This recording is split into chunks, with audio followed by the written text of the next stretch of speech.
మధ్యప్రదేశ్లోని గాంధీ సాగర్ వన్యప్రాణుల అభయారణ్యానికి 2 మగ చిరుతలు వచ్చి చేరాయి. ఇక కునో నేషనల్ పార్క్ నుంచి గాంధీ సాగర్ కు షిఫ్ట్ అయ్యాయి. ఇక సీఎం మోహన్ యాదవ్ ఈ 2 చిరుతలను కొత్త సాంకుచువరిలోకి విడుదల చేశారు. వీటి కోసం సాంకువచ్చిరలోని ప్రత్యేక ఏర్పాట్లు చేశారు అటవీ శాఖ అధికారులు.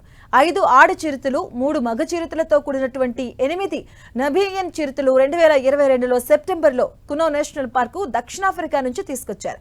ఇక వాటిని ప్రధాని మోదీ పార్కులోకి రిలీజ్ చేశారు. ఇప్పుడు అందులోని 2 ఏళ్లు గడిపిన తర్వాత వాటిలోని 6 ఏళ్ల చిరుతలు ప్రభాస్ పావక్ గాంధీ సాగర్ సాంకోర్చికి చేరుకున్నాయి. ఇక 2 చిరుతలను క్యునో నుంచి 250 కిలోమీటర్ల దూరంలో ఉన్న గాంధీ సాగర్ అరణ్యానికి తరలించారు.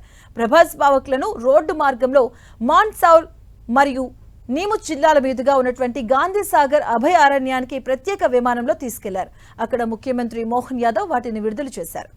ఇక కొత్త చిరుతల చేరికతో ఈ ప్రాంతం జీవ వైవిధ్యాన్ని మెరుగుపరచడమే కాకుండా గాంధీ సాగర్ వన్యప్రాణుల అభయారణ్యానికి ఒక దృఢమైన పర్యాటక కేంద్రంగా మారుస్తుందని అక్కడి సంరక్షకులు ఆశిస్తున్నారు.